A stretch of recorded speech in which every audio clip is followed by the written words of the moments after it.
Ladies and gentlemen, this is your captain speaking, and today it's our pleasure to bring to you the Co-Pilot Conversation, a jet fuel podcast. Joined, as always, I am your party host, Joe Rivera, and along with me, as always, is my astute, educational, incredibly handsome co-host. Oh, he's just the most handsome guy in the world, and I like his hat today. Look at that. None other than Matt Slard, a.k.a. King Sliz. Sliz, say hello, my friend. Hey, what's good? Yeah, I liked the hat last week. Figured I'd delve in the closet, break out a new one this week, man.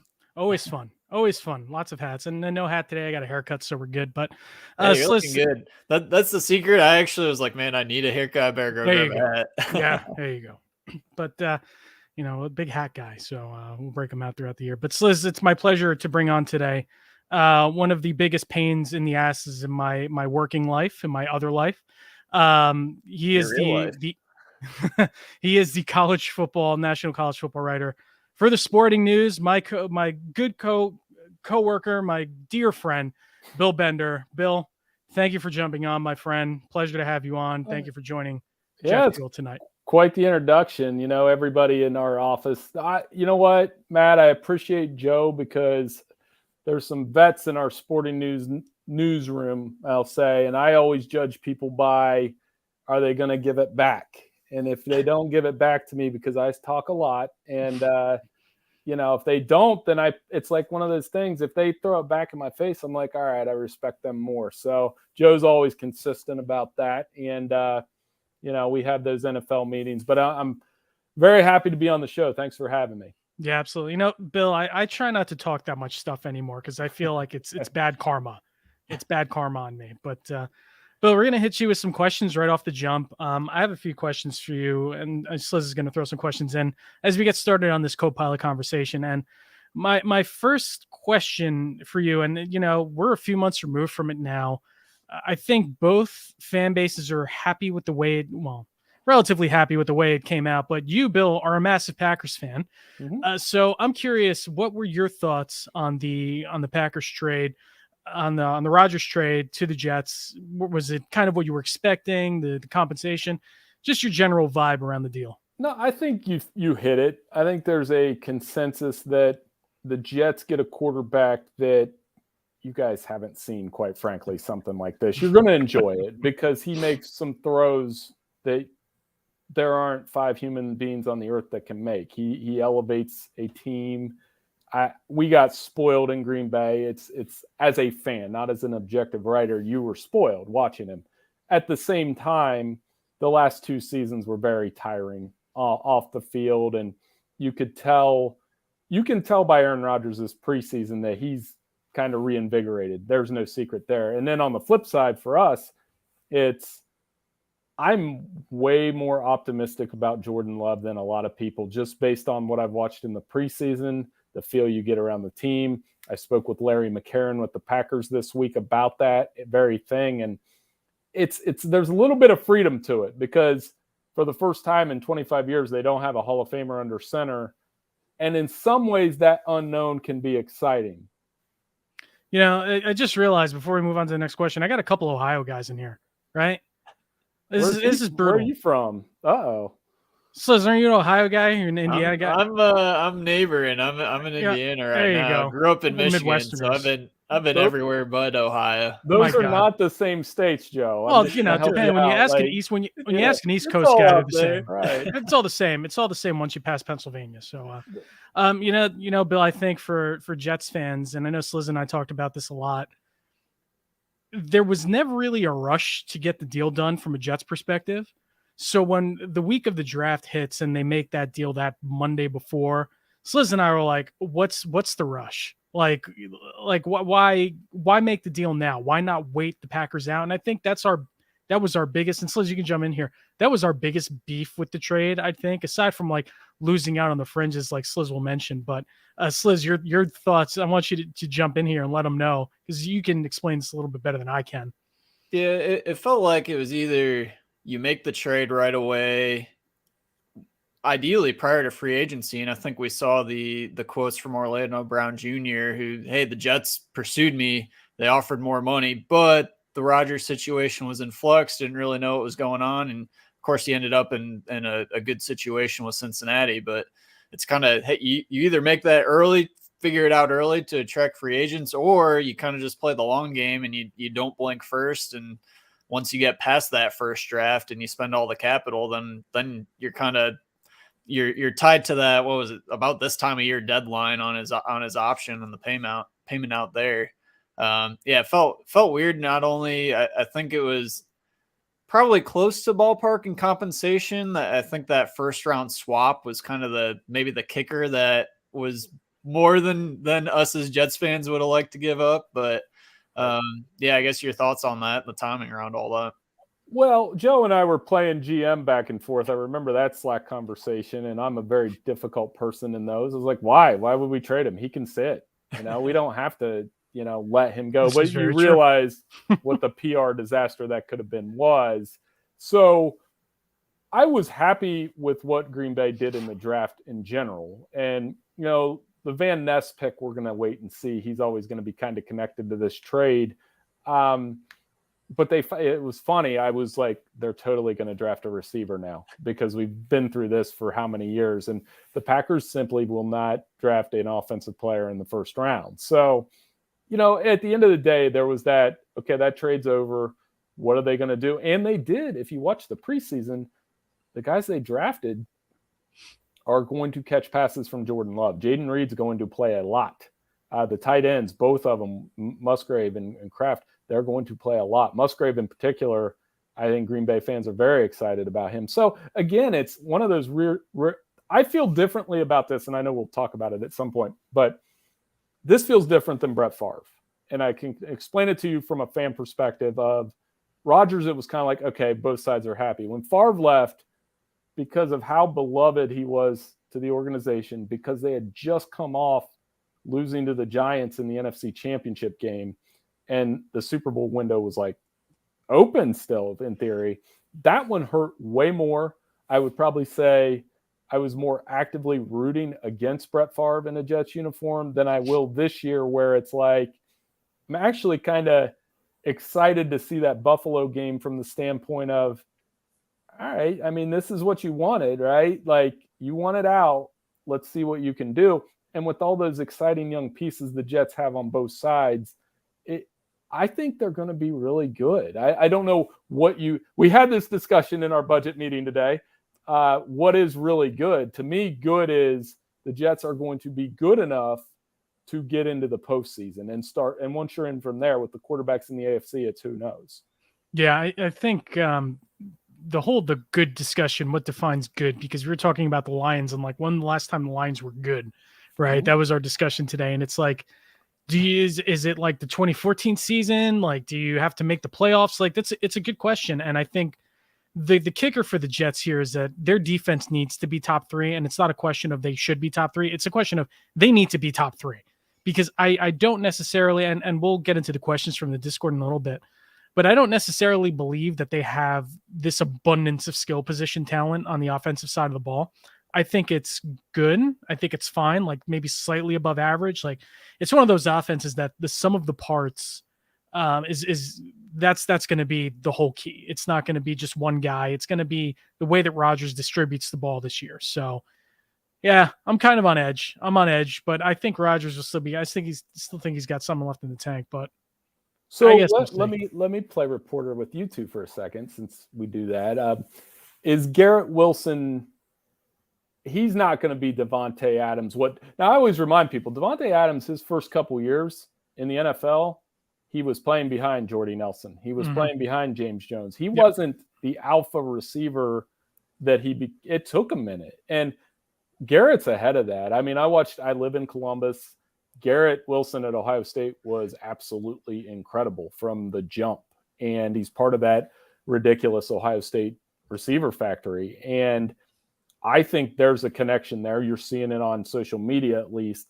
Is Garrett Wilson to you guys, is he 1,300, 12 touchdown good this year? He might be. I don't think there's much, and Liz feels strongly about this because Garrett Wilson's been his guy since Ohio State days. But yes, I don't think he has much of an option to be otherwise, because this wide receiver room isn't overly impressive, Bill. Like, you look, Allen Lazard has chemistry with Rodgers, sure, but is Allen Lazard a true number two? I mean, I don't know.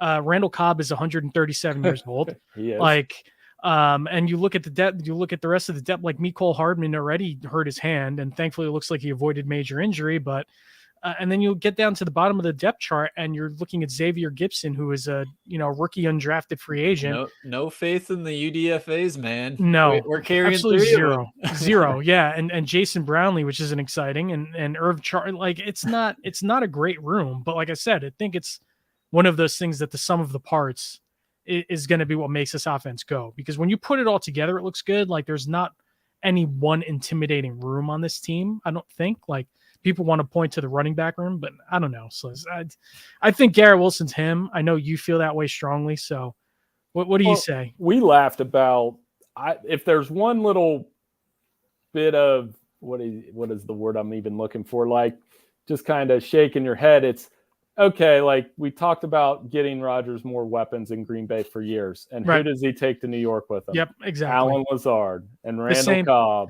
The same group that couldn't figure it out in Green Bay. Malik Taylor too. I'm like, you guys are going to figure that out like we did where and then Get Up's talking about, the Packers need to trade David Bakhtiari to the Jets. That's not how it works. That's not going to happen. Not happening. But it reminds me a little bit of LeBron when he would go from Cleveland to Miami or wherever, and he would bring that 2 or 3 guys with him. And that's kind of how that feels. Allen Lazard is a fantastic blocker. You're going to figure that out. And that's an underrated skill in the NFL. He's really good at it. Cobb what did you say? 137? He's 137. Okay. And he'll get you a third down against the Patriots when you need it. You'll be like, that's why we signed him. So, yeah, he'll have a couple guys like that. And I feel like they had a couple more that I was like, are they just taking Billy Turner? Now? That was the one. Yeah, there was another one. Yeah. There you go. Malik Taylor, he got cut, but I assume he's going to hit the practice squad. And then Adrian Amos on the defensive side. Granted, that's pretty unrelated probably, but yeah, we dodged a bullet because Mercedes Lewis signed elsewhere. So there's that. There you go. Thank God. Yeah. Liz, why don't you jump in here? I know you got a few. No, I mean, I think going back to Garrett, and so I was projecting out, looking at snap share and really target share from the Packers years 2019, 2020, 2021, right? So 2 Rodgers MVP years, the years where they had Hackett there, and basically just ignoring last year, whether it's the wide receiver room being young, Rodgers injury, Hackett not being there. Like, hey, let's try to get a 1-for-1 because once Corey Davis, then that he retired, and it's like, oh man, this wide receiver room's lacking that like additional guy that it felt like, yeah, it's kind of similar to what Green Bay had those years, except we at least have Corey as like an upgrade over like MVS or that being Valdez-Scantling or what have you. And then it's like, oh, now we really don't, right? You have your Alpha and Garrett, which is your Devontae. You have Lazard, who's probably MVS from those years. And then you have Cobb, who's Cobb, right? And then you're kind of making up your tight end rooms. You still have your 1-2 punch with running backs. And kind of what really jumped out year over year, Devontae Adams' target share went up, which probably doesn't surprise you, but it kind of keys in like, hey, over 30%, around 30% of targets are probably funneling to Garrett. And you already saw that in the 2 drives of preseason action, right? If Rodgers sees off man or he sees the corner cheating way too far up, he's just going to snap it, chuck it to him, let him make a play. What really jumped out was Aaron Jones, all 3 of those years was second in targets, which I knew they used the running back. I didn't realize they used the running back that much. It was between Aaron Jones and Jamal Williams. They were basically 20% snap share or target share, which seems significant, right? So, we went out, we got Dalvin Cook. We're bringing back Breece Hall off injury. Breece Hall is going to get a lot of targets. And that was kind of my big takeaway is we're going to throw a ton to Garrett, and then it's going to be spread out across everyone else. But Breece Hall's, I wouldn't be shocked if he's second in pecking order in terms of targets. He's incredible too. And as I don't know if Joe told you, I am our college football writer by trade. So, I mean, even when Breece was at Iowa State, he's an incredible all-around, all-encompassing. He was an All-American back for us at least once. I feel like he was second team one year. So when the Jets got him, and it's ironic, when they played the Packers last year, I was like, well, they have him, and we don't. And he had the dagger touchdown at the end of the game.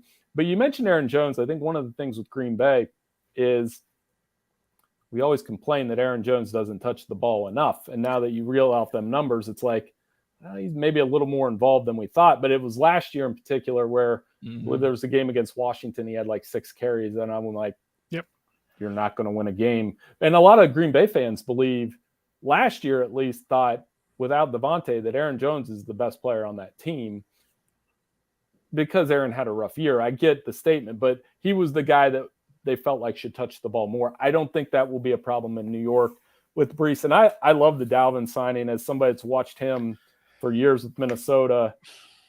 Maybe on the downslide, but still pretty good. Joe looks like he disagrees. Bill, I can't get behind it. I'm sorry. Sliz and I are very much in the same camp when it comes to running backs don't matter. And I think that the one thing about having Breece Hall in that room is that, is that you're kind of losing from a team building perspective. You're kind of losing that advantage of having a young, cheap running back room, right? On like cost effective contracts. And it's a gift and a curse that Corey Davis retired, because that essentially $9 million you gave Dalvin Cook is the $10 million that Corey Davis is leaving behind. Right. So it's like, is it actually worth it? Like, it seems like, I don't know. So, and Cook is a guy that, like you mentioned, we've gone over the numbers. He was one of the least efficient running backs last year in ball. His shoulder is brisket. Like, it's just like freshly smoked brisket. Like, he's just cooked. And I just don't know how much juice he has left. And when you look at the room and you have Breece Hall and you have an Izzy Bonacando who you drafted in the 5th round, and, you take your pick of running back by committee, it's like, I'm not totally crazy about signing Dalvin Cook for a 1-year deal. And I know there's no such thing as a bad 1-year deal or whatever you want to go there, but that's still money you could have saved for the trade deadline. That's money you could have rolled over. Like, it's just, I'm not crazy about it. It just seems like a move. Like, it almost feels like a Woody Johnson move. Like, oh, well, he's a name. We got to have this name, but I don't know. I guess we'll see. It's wait and see. I'm just not crazy about it. Dave, for me, it was less adding a veteran. I think getting a veteran running back in the room was good, and maybe Cook's the best guy that was out there, but it felt like a Kareem Hunt. Even a Zeke, maybe at a lower price tag than what he ultimately got, felt like more of that Thunder Lightning type compliment, more of the A.J. Dillon, Jamal Williams prototype that we saw in Green Bay, as opposed to Cook's probably more of that lead back Aaron Jones type, but I don't know that his shoulder can allow him to do the in between the tackle stuff that you saw in AJ Dillon and Jamal Williams do. So that's kind of my concern, but I think really I hope it doesn't artificially take away touches from Breece. And you want him healthy for the whole year, but to kind of your point about Aaron Jones only getting 6 touches in a couple of games. He was crazy efficient last year on a per touch basis. And it felt like every touch that went to A.J. Dillon, or every touch that was just like a toss out to the flat, it's just like, man, why aren't we just giving the ball to Jones more? I hope we're not having that same conversation midway through the year with Breece. And incidentally, Jamal Williams was so excited about the Detroit Lions taking over the NFC North that he left for New Orleans. So I'll take any Detroit Lions dig I can get in at any opportunity, because as Joe will tell you through these meetings, they are the most talented team in the division, but they are getting a large preseason hype pass for a lot of things. Thursday Night Football opening the season versus the Chiefs. Where did that come from? It's because Where did that come from? I'll tell you why. Like, it's Dan Campbell, that the media loves Dan Campbell, check, and I like Dan Campbell. I think he's fine, right? Like, they love Dan Campbell. They love the whole, we were talking about what is good. This is a franchise that hasn't won a playoff game forever. And I think one of the things, and through talking to, I'm working on a feature about Justin Fields and Jordan Love for week 1. That's a huge game. The division's open now, right? We'll get into the AFC East, but the way the NFC North balance is Green Bay's dominated that thing for so long with those 2 quarterbacks and the, however many division titles. Minnesota, I think, is being undervalued. They won the division last year. They're not going to be as good. They'll regress offensively, but their defense will be better with Brian Flores. it will be better. Detroit's got the most talent, no doubt. They also are not, but they are not so much ahead of everybody else. Justin Fields is arguably, you could make the argument, the most explosive quarterback in the division. And Green Bay's roster is better than people think. I remind them, Green Bay was one game away from the playoff.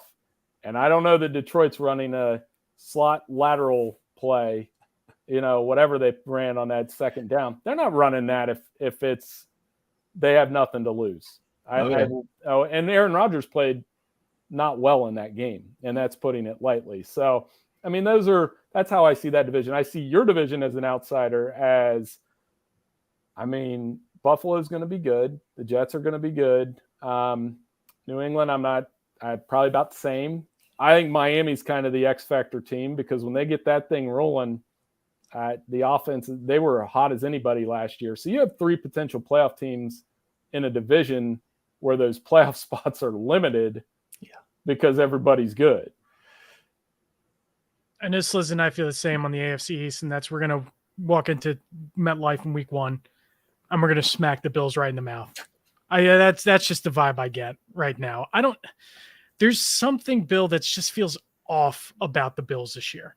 No Von Miller to start the year. No Von Miller. Like the Stephon Diggs stuff was super weird. Like there was something there, right? Between like the play, and this as well as I do, Bill. Right. And like these stories don't come out unless there's something, right? So, their offensive line isn't impressive. It's not overly impressive. Not to mention Josh Allen, for one reason or another, never plays well against the Jets.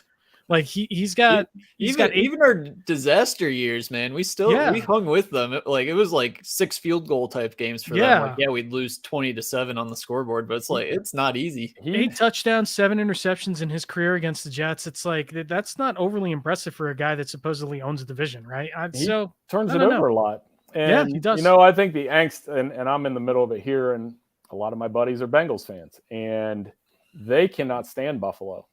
There's a little bit of a rivalry that they really can't stand the Chiefs right now, but that's a story for another day. And I kind of depended on them. I said, listen, guys, I mean, they have Joe and they're content with Joe Burrow. But I said, Aaron Rodgers will get to the playoffs. That's the first thing I told them when that trade happened. I was like, because they get on me, Packers fan, whatever. I said, you're going to play the Jets in the first round of the playoffs. I can see it now, and you're going to hate it because that would be a worst possible matchup for a team like the Bengals. Team with a good defense, a Hall of Fame quarterback. If the Jets get to the playoffs, that means that it worked. It didn't mean that it didn't work. And but I see the same things as you with Buffalo. I think Josh Allen gets a little bit of a pass. I'll say that. Roster's talented.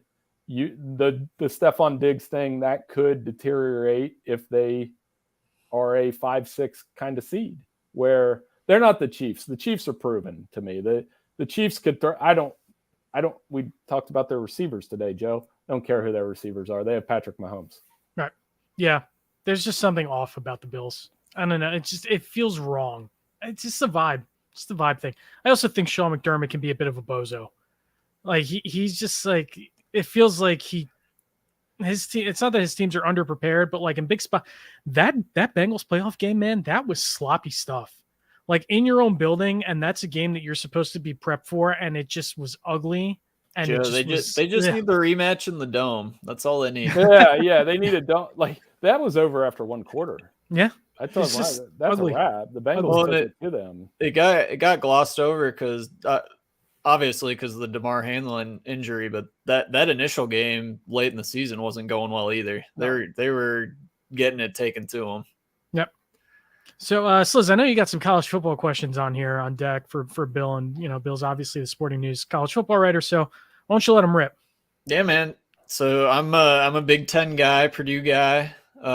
So here in Big Ten college football country, I'm sure you've probably written plenty on it, just the super conference movement and the Big Ten, the SEC, I guess the Big 12 being I wasn't sure if it'd be Big 12 or Pac 12 ultimately when stuff started flying, but it's looking like Big 12.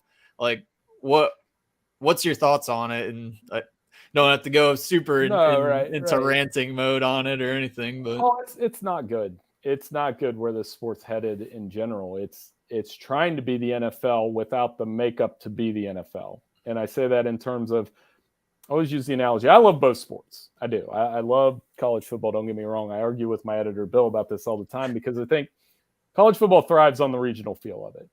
yes. You said you're a Purdue guy. So you're in a year, you may have to sit up at 10 o'clock to watch Purdue play Oregon out at Oregon, and no Big Ten fan wants to do that. No. Just like the SEC has the best self-awareness of any conference in this country because it's all confined to that region of the country. They added Texas and Oklahoma. That's tangent. That's fine. Their commissioner is the best commissioner of all of them. He is college football needs a college football commissioner. He would be the guy I would nominate. NIL and transfer portal. I don't care about those things as much. It's great. Student athletes make money. Fine. They transfer wherever they want to go. That's great. But the regional field's been ripped out and interest is waning a little bit. The difference with the NFL is I will sit there on a Thursday night and watch the Titans play the Commanders, and I'll watch it even if it's awful.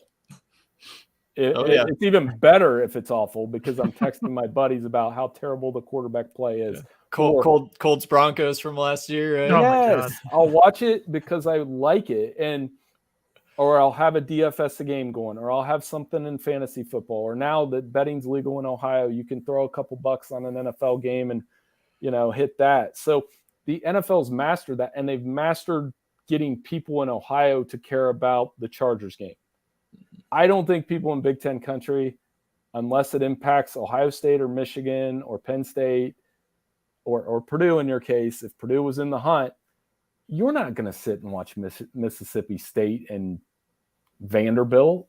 I'm definitely not watching Stanford play Washington State or anything on the West Coast, like you said, at 10 p.m. Now I do because if I wasn't writing college football for Sporting News and I was working a 9-to-5 job of some sort, I would not stay up and watch those games. I would probably I got my teams, I got my alma mater.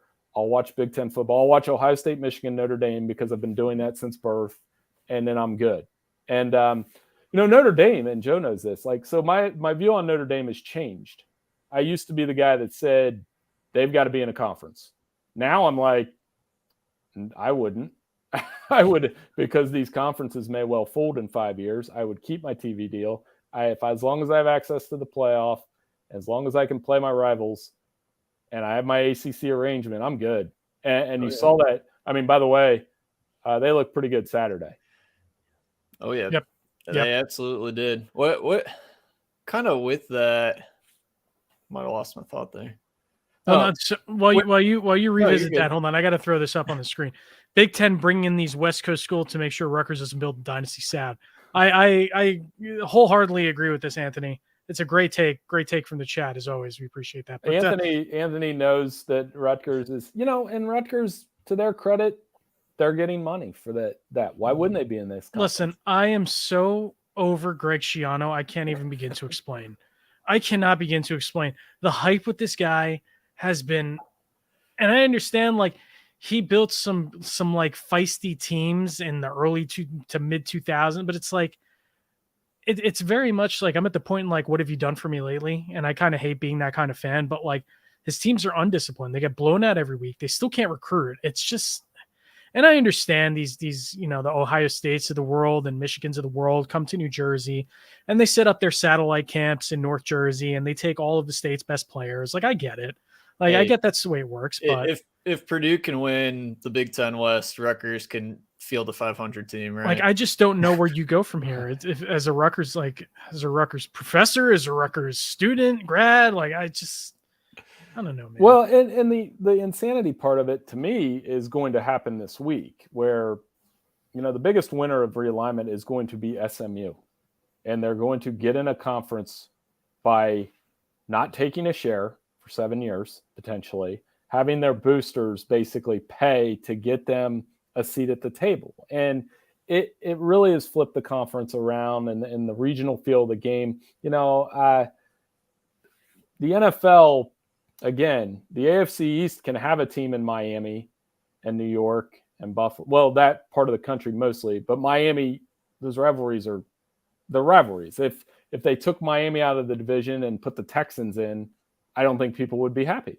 I really don't. There's we got to play Miami and Jacksonville every year. No, that's not how it works in the NFL. So, and I think the Athletic Stuart Mandel brought up this point in a column, and I the more I think about it, he's 100% correct, is what these TV networks are betting on is the casual fan. That phrase gets thrown around so much. It's so insulting to football people, honestly, because I think college football and NFL fans are a lot smarter. There's a lot more of them. They're betting on the casual fan in a big city that would otherwise not watch it, will sit there and watch USC and Ohio State, while the actual Big Ten fan like us is going to be subjected to, oh boy, Oregon, Minnesota at TCF Bank Stadium. Nobody's going to get excited about that. No. I got one here from the chat. Buckers is cursed. Yeah, that's probably about right. I have another question here before we move on from the chat. So, Bill, a lot's been made about Deion Sanders in Colorado. Your thoughts on how that's going to unfold? Yeah, I got to write that article tomorrow. So, spoiler alert. Yeah, I mean, I can give you a preview of what I'm thinking at least. So, he finds the camera. Like the camera finds him. He doesn't need to find it. It's in his hiring created such a buzz because there's people from my generation that I hated Deion Sanders as a player because he played for the Cowboys and he crushed the Packers. He was so good on those teams. But the thing that some people might not realize is, yes, he has style in the prime time and the cowboy hat or the chains or whatever. There's so much substance behind his coaching that people don't see. And it was the same as a player, best cover corner ever. And the recruiting part this year, when they had all this attrition, I was like, that doesn't bother me. Colorado was 1-11. You know, they're bringing his son. They're bringing the most exciting two-way player in college football in Travis Hunter. There's going to be bumps in this first month. Their schedule's ridiculously bad. TCU, Nebraska, USC, Oregon. They could start out 0-5. It's entirely possible. But I think you'll see in the second half of the season when he's less in the limelight that they'll build some momentum for next year. There are people that think he's going to build the second coming of the U, and there are people that are thinking that they're going to go 0-12 and he'll be fired this year. I always like to find the middle. I think they'll go 4-8 or 5-7, and then they'll build some momentum for year two. And his kid's good. Shedeur Sanders is a fun quarterback, and it's going to be tough. It's not going to be easy in that conference, but you know, Deion will be fun along the way. And when he says he has I guess I could ask you guys that question. Other than Nick Saban, there's a handful of coaches that have a voice in college football that everybody hears. Nick Saban, Jim Harbaugh, Kirby Smart. Deion hasn't coached a game and he has that voice. Oh yeah, big time. Yep. I can't even get to tell you who else would be on that list. Like, you know, maybe some years ago it would have been Chip Kelly. Right. You know? Like maybe Chip Kelly, but Chip Kelly's like fallen off. Les Miles. Yeah, Les Miles. Yeah, a lot of guys have moved on, right? Urban Meyer. We don't have to revisit Urban's NFL career, but at the college level, when Urban said something, it carried. Oh yeah. Right. One more question for me, Sliz, before I throw it to you for a last one before we move to Discord questions. But the Brian Kelly and LSU thing is just so interesting to me. And I think last year went about as well as it could in his first year. How do you think that's going to play out this year? I almost feel like it's not that it's an act, but I almost feel it's still a misfit. It just doesn't. It's one of those things that doesn't feel right. How do you think that situation is going to play out? Well, it depends on what the expectations are. I mean, they're still playing behind Georgia, which you saw in the SEC championship game. There are three teams talent-wise built to win the national championship every year right now. It's Alabama, Georgia, and Ohio State, talent-wise. You know, scheme-wise, Michigan had Ohio State's number the last 2 years, but you look at their roster, there isn't a ton of 4- and 5-star guys. LSU would be the fourth roster, I would say, because they always have 4-star guys. They have 5-star guys. they made it work with Jaden Daniels last year. And this Florida State game this Sunday is going to be a lot of fun. There's a lot of, for the NFL types, there is a lot of NFL talent going to be on this field. Mason Smith will not be. Jared Verse will be. Johnny Wilson. LSU's just got talent on both sides. They're going to have a lot of these guys drafted. So if the expectation is to be in the playoff hunt, which they'll be in the 12-team playoff a lot, but Brian Kelly went there to win a national championship. The last 3 LSU coaches won national titles. Nick Saban, Les Miles, even Ed O. Ed O had the ironic. Ed O had the best team of the bunch too, which is so ironic that he had 3 Hall of Famers on that offense potentially. So it's very interesting to me. And to answer your question, I think they'll continue to win. But with each year, the pressure to win that national championship is going to be there, much like it was through what was a very good second half of his run at Notre Dame. Go for it, Sliz. No, I was just going to say on the transfer portal point, I think the Dion thing gets way more publicity than it really should. Again, Purdue guy, they have 17 transfers on their 2 deep, right? They have a new coach. That's just the adaptation of college football where the transfer portal is crazy, especially with coaching turnover. So just want to get that point in. But you're right. And go ahead. No, I was going to say with Purdue, I mean, Ryan Walters, impressive at Big Ten Media Day. Hudson Card. Every Big Ten West school, with the exception of Minnesota, is starting a transfer quarterback this year. Oh yeah, that's where crazy. The game is. It's quarterback roulette. Some teams hit, some teams don't. And most teams, it takes a second year. Everybody remembers Joe Burrow in 19. Joe Burrow in 18 at LSU did not go as well. So, I mean, there is a little bit of roulette to that. Yeah, big time. Last one I wanted to leave you on the college side. So I didn't watch week 0. Apparently there's clock changes with the play clock. I've been very vocal about not being a big fan of some of the differences in the college and the NFL sport, the 1 foot down, some of the clock stoppage rules. I guess is that the only rule change, and how did that really affect pace of play? Is that something you expect to stick beyond this year? Yeah, because they've got to hit these 3.5-hour windows. And some of it's the commercial, like people were telling me, well, there should be less commercials. Well, I got news for you. There's not going to be less commercials. And so Navy Notre Dame was a tough one to judge because Navy runs a triple option. The clock's going to run anyway. But I am a fan of them because I think, one, these clock rules were intended for a long ago college football. Now, Texas Tech runs 90 plays a game. So I think in that way, if they're going to emulate the NFL, it can't hurt. And I kind of have a rule, and this is a theory. It's not a great one, but it's a theory. You know, soccer has gained a lot of popularity in this country. And I think of the whatever reasons you say, one of the underlying ones is it takes 2 hours. It takes 2 hours and there aren't commercials. When you watch a college football game, sometimes they stretch into the 4-hour mark. There's too many commercials. It is too long. A younger generation, I have 2 kids. Their attention spans are what they are. They're not going to sit and watch a 4-hour football game. I think that 3-hour to 3:15 to 3:20, which the NFL hits better than anybody, is what the college game needs to hit. Yeah, I think you saw that with baseball. And on the flip side, college football playoff last year, those games were long, right? They're in the prime time block. They're getting pumped with commercials. Those games dragged on. And me, a guy that generally likes college football, I'm watching the premium matches. I'm watching specific guys to see, hey, how are they going to translate? Is my team going to be in on this guy, that guy? And it's like, man, yep. I'm ready to turn this off and go to bed. This is just dragging on me. Yep. But you're exactly right. So, Bill, we got some questions from our Discord server. A hodgepodge of questions between Packers and college football. So, first question here from Teutonic here.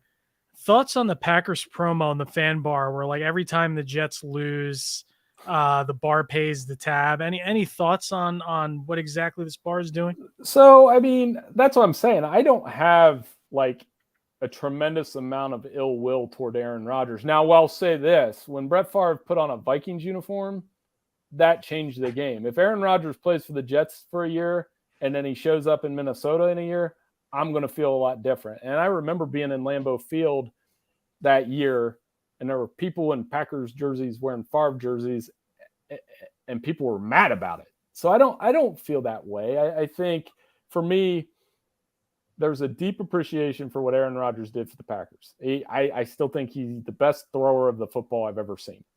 I mean, period. And, you know, like I said, the last couple of years, it was just like, and Joe, you and I went back and forth about this so much. You were right about the fact that this needed to end. Yeah. And you can pinpoint any moment where you said this needed to end. To me, it probably needed to end after they lost to the 49ers, not the second time, the first time. Because the COVID year kind of covered that up, that if COVID was played full stadiums, that year may have gone different, but he responded after the Jordan Love pick.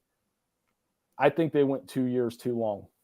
Yeah, it's one of those, like you said, and we've talked about this, and I have not, from a talent standpoint, yes, I love Aaron Rodgers. I've always loved Aaron Rodgers. From like an off the field, goofy ass standpoint, like there's no NFL player I could stand less than Aaron Rodgers, honestly. Like aside from like the criminals and the guys who were doing dumb stuff, but like he was just I couldn't deal with it, and I don't understand like, and that was me watching from afar, like not as a Packers fan. And I don't understand how Packers fans dealt with it. Like, I don't understand how you guys, how you dealt with it for as long as you did. We did the, Goat Mountain Milwaukee. I wrote that earlier this summer, and there was a lot of the Favre stuff that's happened in recent years is hurt, because he was the one that I will say for me, and the way that most Green Bay fans will tell you this is Aaron Rodgers is the better quarterback.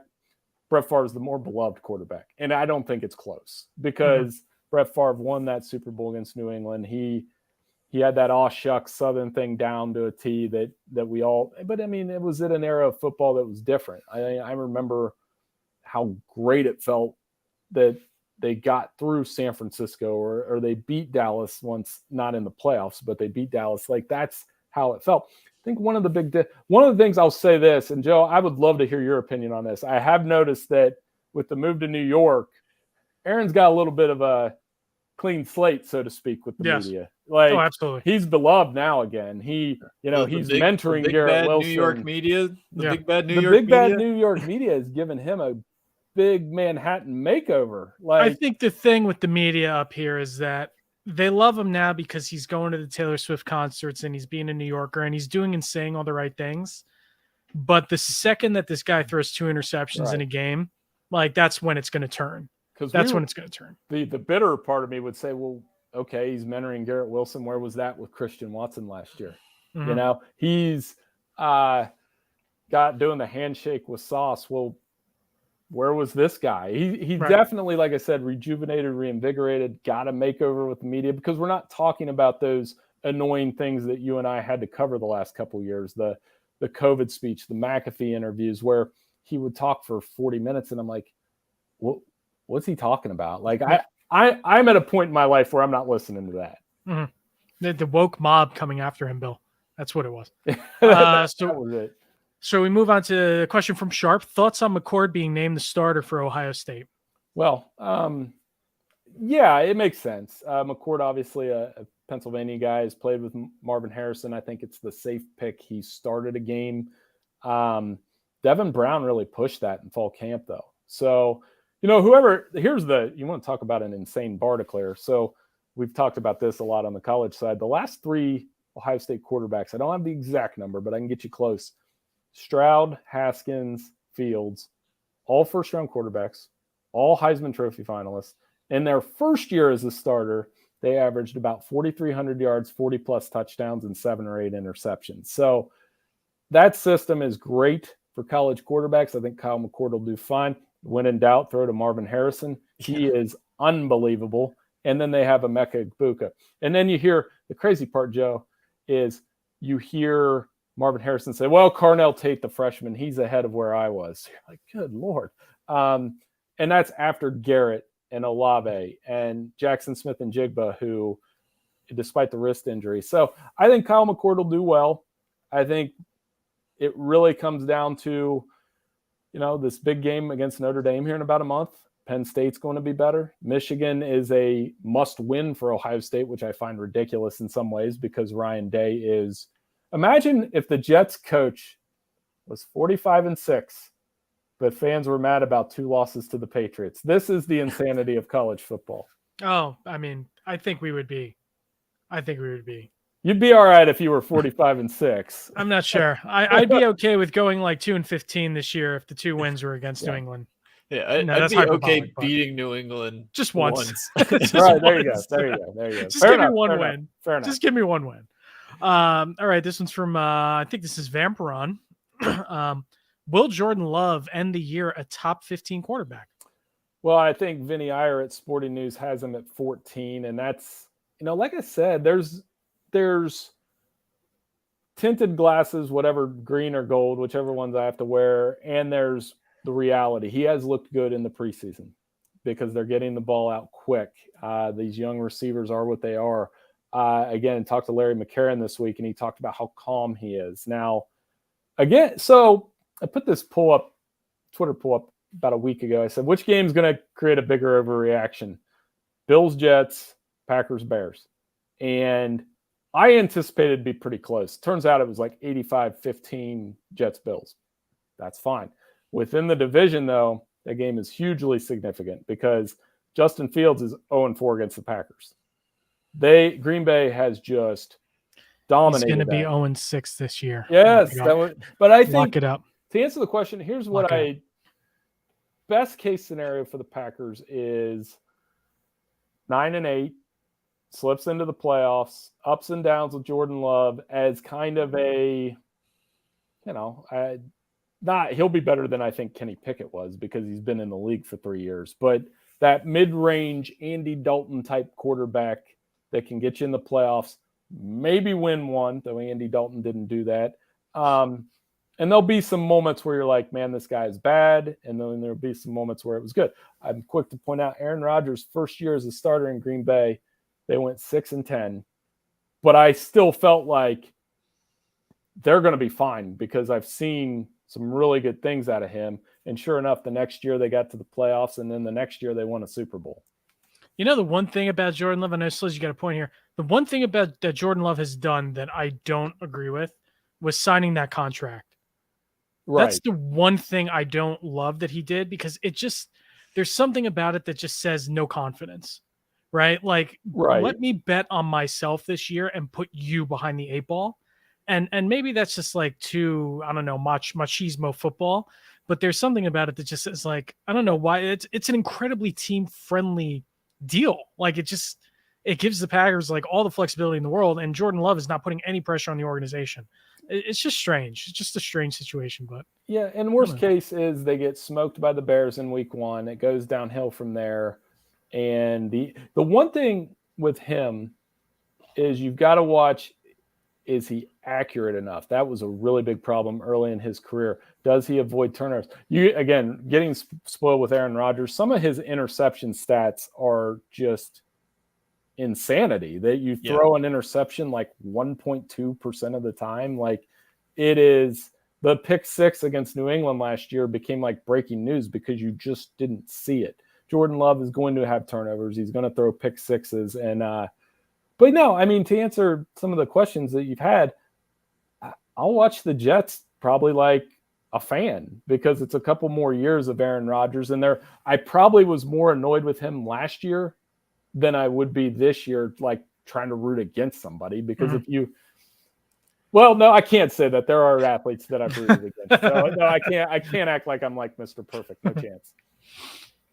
All right. No, I was just going to throw out to fuel your hate of the Lions. I heard a stat. I guess Jared Goff is potentially on watch to break Aaron's continuous number of throws without an interception streak. I think he needs like basically 2 games worth of throws, assuming he's getting some volume out there. I think it was like 70 passes or something. So something to keep an eye on first couple weeks there. So yeah, definitely. And with my buddies, we play the exchange game of like, all my buddies are AFC North fans and we like match the franchises. I don't have a perfect match for the AFC East teams to NFC North teams, and probably nobody would care if you did. But I mean, we would definitely be, over the last quarter of the century, the New England of the division. Oh, There's yeah. no question. So everybody is dancing and excited that Aaron's gone. And the best, like I've told Joe and everybody at Sporting News, if Green Bay wins in week 1, wouldn't come to the 10:30 because I'm going to be horrible. If Jordan Love wins that game, I'm going to be a horrible person for a day.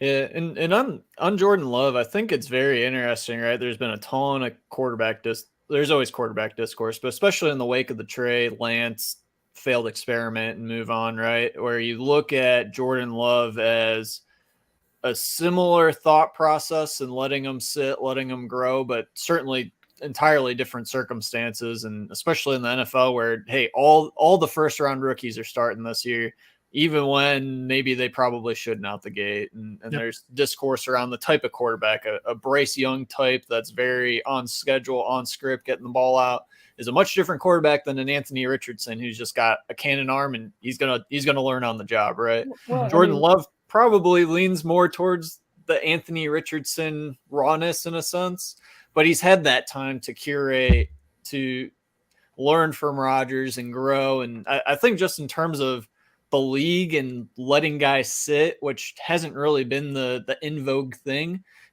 I'm very curious to see it play out with Jordan Love and see, like, hey, did it work? Right. Once you get one thing that works, it's a copycat league. Does that affect downstream of maybe not the top 5 type of guys, but yeah, if you're taking guy middle of the first round, back of the first round, are you more prone to sit him as opposed to getting a quick hook on whoever your starter is? Well, and that's a great point, because when Anthony Richardson was drafted, I'll use him as the test case of, I knew what was coming at the combine. I knew it was going to be unreal, but I also knew, if you really watch this guy at Florida, there were blips of just really not great quarterback play, bad decision making, and raw talent that hasn't been, around. He's only started for 1 year at the college level. So he was a guy that 10, 15 years ago, he was definitely sitting his rookie year. So when the grading curve comes on him, there's definitely going to be some ups and downs with him this year. And Bryce Young, but for other reasons. And who's the other rookie quarterback that's starting right away? Stroud. Stroud will be ups and downs. But of the Ohio State pipeline, I like him the most because he's very accurate. He's very accurate with the football. I like him more than Fields. And I'm saying that because of that. Something interesting I heard from a Bears analyst this week was these Ohio State quarterbacks have to almost rewire themselves in the NFL because they're throwing to Garrett and Chris and everyone's open, where you're kind of seeing the field deep to short. The NFL, you have to go the other way. When they're at Ohio State, Marvin's open. Even if Marvin's not open, you can throw it to Marvin. And that's an interesting point because, Aaron Rodgers played at Cal. When's Cal been good since? Yep. You know what I mean? Those are the guys that I kind of look at sometimes as like, yeah, when was NC State good without Phillip Rivers or Russell Wilson? Those are the guys that I kind of latch onto in the NFL. We got a few more questions here, Bill. This is a good one. Without getting too deep, how would you compare? It's funny. It's almost a mirror image. Yeah. How would you compare the Jets' current pass catching options, wide receiver, running back, tight end, with what the Packers had in 2021? Well, I mean, Sliz was talking about that earlier. I mean, they went to Aaron Rodgers went to Devontae 169 times that year. I was kind of playing around with Pro Football Reference while you were rattling off those stats. So, I mean, comparable, right? I mean, but the thing with that Green Bay team that year was, when in doubt, it was Devontae, but in the playoff game, it was a little too much Devontae. And here's the fairest way I can describe Aaron Rodgers in the playoffs to people is there are 4 or 5 playoff losses that, yes, Green Bay didn't do enough to help him, or he carried the team and put him on the back. I would argue the Tampa Bay loss and the 49ers last loss, the last 2 losses, you can't use talent as an excuse. They had dudes. They had Devontae. They had a good offensive line. Bakhtiari, losing him before Tampa Bay game hurt. There was a throw in that 49ers game. He missed the Lazard. So, I mean, comparable at the receiver end. Tight end wise, that depends on how much faith you have. Green Bay drafted 2 rookies to play tight end. So it's probably wash at best. I know I would probably take the Jets backfield slightly over the Green Bay backfield because I like Brees a little more. He's younger. And Dalvin, I like him more than you, Joe, just because I've watched it. But it's fair either way. I think so. He's got the same supporting cast, the offensive line. Green Bay's is probably a little bit better. But here's the difference, guys. Jets defense is better. Oh, yeah. It's better. And they've got, one of the best. We can play a game as Jair Alexander better than Sauce Gardner. I'll probably take Sauce Gardner. I won't say that outside this podcast.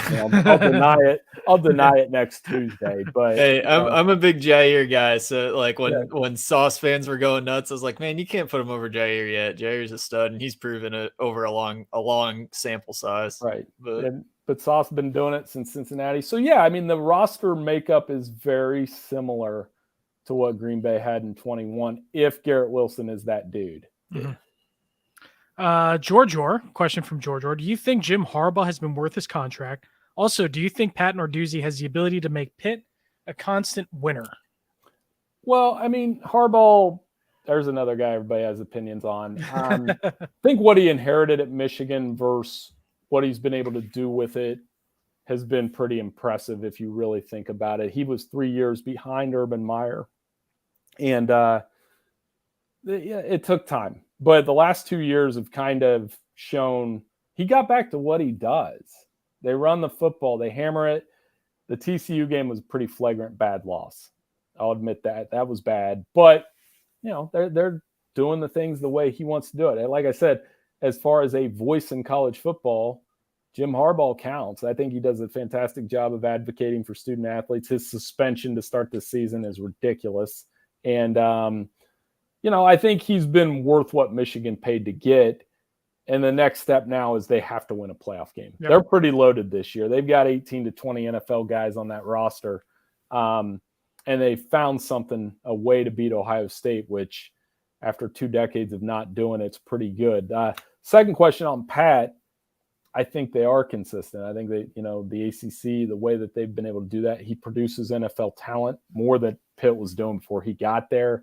He's a good guy. He's one of the coaches I very much enjoy talking to him. I talked to him in the spring. I got a good Pat Narduzzi story for you. He was like, here's my Pat Narduzzi story. A couple Christmases ago, it was about December 22nd, and I had called him for something. I'm in the store parking lot. I've got to get my wife one last gift for Christmas, and I'm trying to go in. Pat calls, and I'm like, this conversation started, and he's like, oh, we can talk. And so we ended up talking for 40 minutes. I was like, man, I got to get in here and get this gift. And he's like, you don't need to do that. You need to talk about this. And he ran down some things with, what do they really do well is produce NFL defensive linemen, not just Aaron Donald, but some of these guys that they've had come up through since are Kalijah Cansey, Rashad Weaver, and they do a really good job at that position group. I think they're positioned well when the ACC expands or doesn't expand or whatever they do. Pitt's going to be a player in that because they've proven it. They're in a good part of the country, and they have the best SID in the world in EJ Borghetti. So I enjoy Pitt, and I like Pat. Pat's a little bit eccentric like I am, and eccentric people like each other. Let's see. Fishbird's question. Now that the Rodgers era is officially over, what would you change in regards to how Rodgers and the roster has been handled since Love's drafting? They needed one more receiver. People are like, well, they could have drafted T. Higgins. That's one that sticks, but they drafted Jordan Love. So yes, they could have had T. Higgins, and you kind of watch what T does with the Bengals and been like, that would have been nice for a year. I mean, they needed one more receiver, whether it was going to trade for one. That of all the misses they had, the Tampa Bay one probably hurt the most. Or no, it didn't. The one that hurt the most was the botched onside kick with Bostic, but Aaron Rodgers was running around on one leg in that game. So yeah, I mean, just that the Packers notoriously don't go all in for that one or two guys. And the last time they did it, they went and got Charles Woodson. They won a Super Bowl. Mm-hmm. That was that splash free agent signing, and he was amazing in Green Bay. Yep. So that would be what I would say. I don't mind the way they draft. I really don't, because as much draft content gets kicked around, it's like they still got to play, and they Nobody knows anything. right. Nobody knows anything, You Bill. say that all the time, and you're right because Nobody knows anything about anything. And then they either hit or they miss. But I think Green Bay drafts well. I think their organization is big on stability, and quarterback play helps. But yeah, I mean, I would say just that one more receiver would have made a difference. We're going to close it out here. The last question that we have. I know we had a few more. Unfortunately, we're not going to get to all of them. But what's your record prediction for the Jets and for the Packers this year? Well, I said, glass half full. I think I'll do the glass half full Packers prediction. I'll say 9-8. And whether that's enough to get in, we'll see. I think the Jets will go 10-7. NFC is weak. NFC's been like Eagles. Yes. 49ers.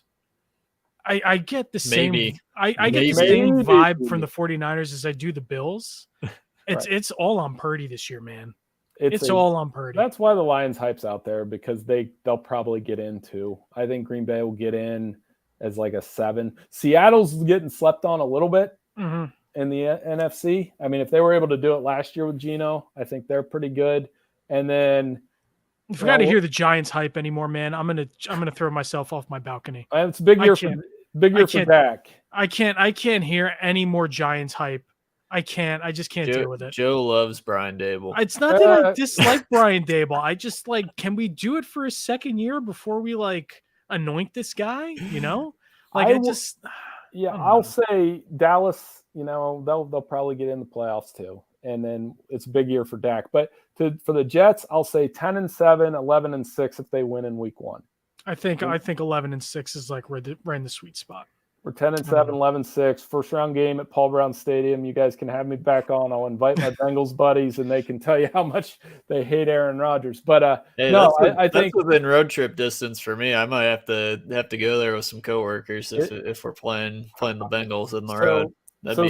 See how objective I am? I picked the Jets to have a better record than the Packers. Thank you.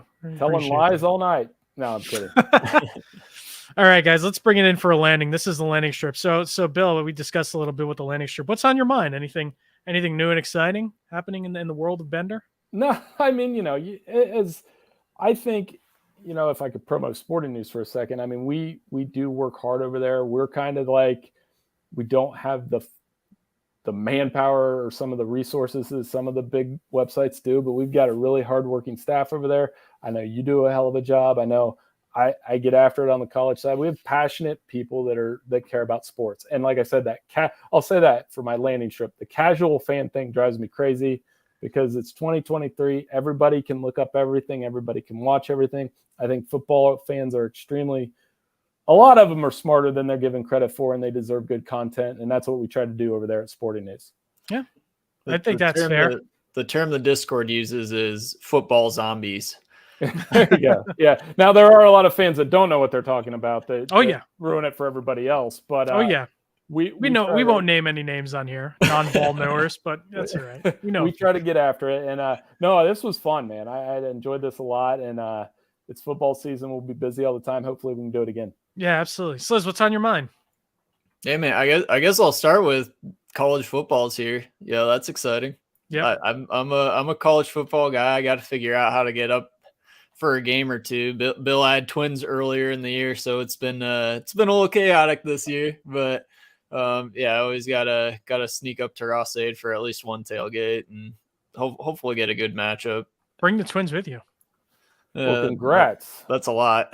Mine are 11 and 12 and 9. See, I already lost a year, and it does not get easier. So it's fun though. You'll have fun. Oh yeah, big time. Yeah, I got that, and my wife and I, Joe. I know I'd plugged doing a bike ride with my oldest one a little bit ago. My wife and I did a little 10-miler, snuck out, had mother-in-law watch them. There you go. Biked to a food establishment, grabbed something, and ate there, and then biked on the way back. It was awesome, man. Now that the humidity broke, the weather's acceptable again. It's back to normal, and yeah, it was awesome. I haven't biked done more than just biking around the block in forever. It was nice to get out, enjoy the weather, kind of disconnect for a little bit. That recommend it. So for my landing strip thought, I just want to say chocolate milk is good. You know, like when's the last time you had a nice cold glass of chocolate milk, man? Hey, And- I love chocolate milk. I Okay. am on this take. Let me ask you, do you like the chocolate? All right, you have options. Do you buy the pre-made chocolate milk? Do you put the Hershey syrup in the chocolate milk, or do you do the powder? I would put Hershey syrup in it. That's how Hershey I would do syrup, it. all right. That's the way I would do I like it. a pre-made chocolate milk. There you go. Yeah. I'm usually a Hershey syrup guy, although being health conscious, been on the Ovaltine kick past couple years. So There you go. Ovaltine with some chocolate protein powder. Oh, all right. Basically, just make up a big chocolate milk protein shake. All right. That's the way I roll. Acceptable. But that'll do it for this episode of Jet Fuel. Obviously, you already found us, but you can continue to find us on SoundCloud, Spotify, Apple Podcasts, and Pandora. Please leave us a 5-star review where applicable. It would be greatly appreciated. Also, we're obviously live on Tuesday nights now on YouTube at youtube.com/@JetFuelPodcast. It's been a ton of fun. Join us in the chat. It's, the guys in the chat are always nut jobs, but it's always been a lot of fun. You can find me on Twitter at Joe Rivera SN. You can find Sliz. Where can they find you on Twitter? Yeah, Sliz_NYJ. You can find the podcast on Twitter at Jet Fuel Podcast. And Bill, you have your handle it's up on there, there. but where can the people find you and your work? At Bill Bender 92. That's it. Yeah. Bill's a Good. hardworking guy, man. Bill's a hardworking guy. We get Yeah. after it. You can always send us an email at jetfuelpodcast@gmail.com. And Sliz, how can the people join the Discord? Discord.gg/NYJets. Come get hype, man. Season's around the corner. We got cut downs, and I know we didn't talk much Next- Jets roster and all that. Next week. Do Next week, not big season panic, preview. folks. We aren't going into the season without a punter. There No. there are moves to be made. It's just the cut down roster gymnastics. Thomas Morstead will be back. I Yes. promise. Yep. But for Bill Bender, Matt Szilard, I am Joe Rivera reminding you, you can't take flight without jet fuel.